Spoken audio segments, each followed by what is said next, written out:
نحمدہ ونصلی علی رسولہ الکریم اما بعد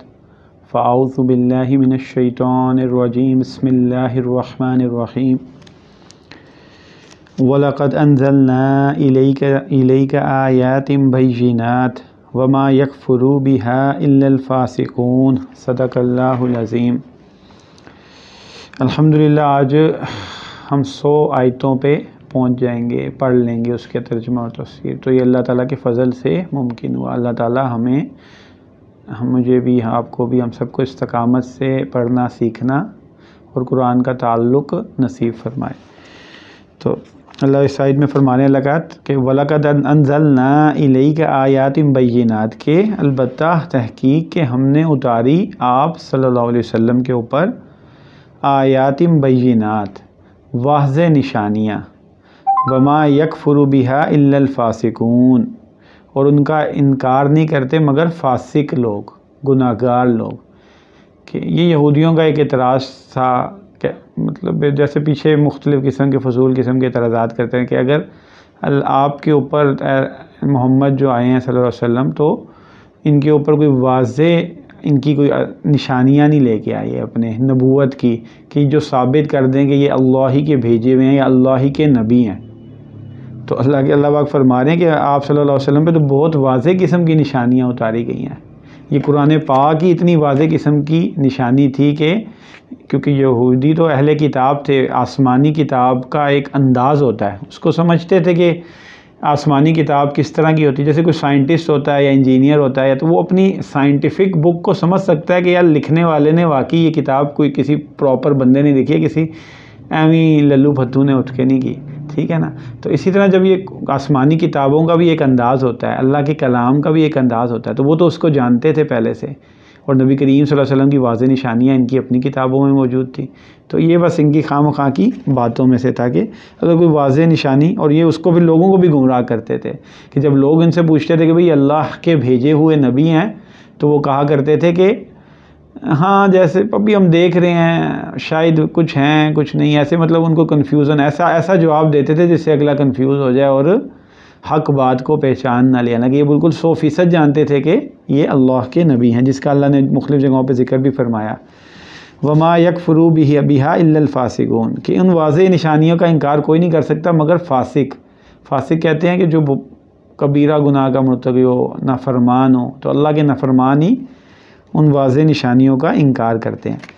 اوَكُلَّمَا عَاهَدُوا عَهْدًا نَبَذَهُ فَرِيقٌ مِّنْهُمْ، جب بھی ان میں سے کوئی عہد کرتا،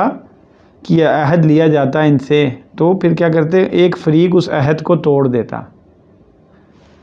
بل اکثرهم لا یؤمنون، بلکہ اکثر ان کے جو ہیں وہ ایمان لانے والے ہی نہیں ہیں۔ تو ان کا حال تو یہ تھا کہ جب بھی اللہ نے ان سے تورات میں یا ان کی کتابوں میں کوئی عہد لیا تو ان میں سے ایک گروہ اس کو توڑ دیتا تھا، بلکہ اللہ کہہ رہے ہیں ان کے تو اکثر کا یہی طرز عمل تھا کہ اس عہد کو، اپنے وعدوں کو پورا نہیں کرتے تھے۔ جیسے کہ ہمارے بارے میں بھی آتا ہے کہ ہم اہل کتاب یہودیوں کے، اللہ کے نبی کریم صلی اللہ علیہ وسلم نے فرمایا کہ نقش قدم پہ چلیں گے، کہ جیسے گناہ جیسی حرکتیں انہوں نے کی ہم بھی کریں گے۔ تو یہ باتیں، واقعات اسی لیے بیان کی جا رہے ہیں کہ ہم بھی ویسے ہی ہیں اور ہماری حرکتیں بھی ویسی ہی ہیں، اور ہم توبہ طائب ہو جائیں۔ تو اللہ پاک فرما رہے ہیں اور ہم بھی یہی کر رہے ہیں نا، کہ اکثر ہمارے میں سے اکثر اس عہدوں کو جو ہمارے سے لیا گیا ہے قرآن پاک میں، جو عہد لیے گئے اللہ نے، ہم نے جب اسلام کلمہ پڑھ لیا لا الہ الا اللہ محمد رسول اللہ، تو اس کلمے میں کہہ لیا کہ اللہ کے حکموں اور نبی کریم صلی اللہ علیہ وسلم کی اطاعت کا عہد کر لیا۔ اور جب ہم اس عہد سے پھر رہے ہیں، ظاہری طور پہ بھی اخلاق ہمارے اتنے بگڑے ہوئے ہیں، آپس کی لڑائیاں جھگڑے چھوٹی چھوٹی باتوں پہ، لوگوں کا حق مارنا، جھوٹ دھوکہ بددیانتی، ہر چیز ہمارے اندر ہے، تو وہ سارے عہد ہم میں سے اکثر کا بھی یہی حال ہے کہ ہم جو عہد ہم سے لیے گئے ہیں ہم نے ان کو توڑا ہے۔ ہم نبی کریم، یہ عہد ہی ہے نا جو لا الہ الا اللہ، یہ عہد ہی تو ہے کہ ہم اللہ کو مانیں گے، اللہ پہ یقین، اللہ کے علاوہ جھوٹے خدا نہیں بنائیں گے۔ ہم نے جھوٹے خدا بنائے ہوئے ہیں، مال کو خدا بنایا ہوا ہے، اپنی شہوتوں کو خدا بنایا ہوا ہے، اپنی نفسانی خواہشات کو خدا بنایا ہوا ہے، ان چیزوں کو خدا بنایا، اللہ کی نہیں مانتے، کہیں بھی اللہ کی نہیں مانتے۔ اللہ کو رب مانتے ہوتے تو اللہ کی مانتے، اور نبی کریم صلی اللہ علیہ وسلم کی مان کے چلتے، لیکن ہم اس کو نہیں مانتے۔ تو کیوں؟ کیونکہ ہم بھی یہ جھوٹے خداؤں کے پیچھے چل رہے ہیں اور اپنے ان عہدوں کو توڑا ہوا ہے. ہمارے سے اکثر بھی ایسے ہی ہیں. اگر وَلَمَّا جَاءَهُمْ رَسُولٌ مِّنْ عِندِ اللَّهِ، آگے اللہ اس کی ایک مثال دے رہے ہیں کہ جب ان کے پاس آئے ایک رسول اللہ کی طرف سے، مُصَدِّقٌ لِّمَا مَعَهُمْ، جو ان کے پاس ہے تورات میں اترا تھا اس کی تصدیق بھی کرتا تھا، نَبَذَ فَرِيقٌ مِّنَ الَّذِينَ أُوتُوا الْكِتَابَ، ان میں سے ایک فریق نے اس عہد جس کو کتاب دی گئی تھی، یعنی کہ یہودی، انہوں نے اس کو توڑ دیا، اس عہد کو توڑ دیا. اوتوا الکتاب کتاب اللہ وراء ظہورہم، اللہ کی کتاب کو پس پش ڈال دیا. یعنی کہ تورات میں ان کو واضح بتا دیا گیا تھا کہ اللہ کے نبی آنے والے ہیں، ایک سچا نبی آئے گا، تو اس عہد کو، اس وعدے کو انہوں نے اس کو پس پش ڈال دیا. کأنہم لا یعلمون، جیسے وہ جانتے ہی نہیں ہیں، پہچانتے ہی نہیں ہیں اللہ کے نبی کو. تو اللہ تعالیٰ نے ایک اس کی مثال بیان کی ہے کہ کس طرح عہد کو توڑتے ہیں. تو اس کی مثال ہے کہ آپ صلی اللہ علیہ وسلم کا انکار کر رہے ہیں کہ جو عہد انہوں نے قرآن اپنی کتاب میں لیا، تورات میں لیا کہ اس کے نبی آئے گا، اس کو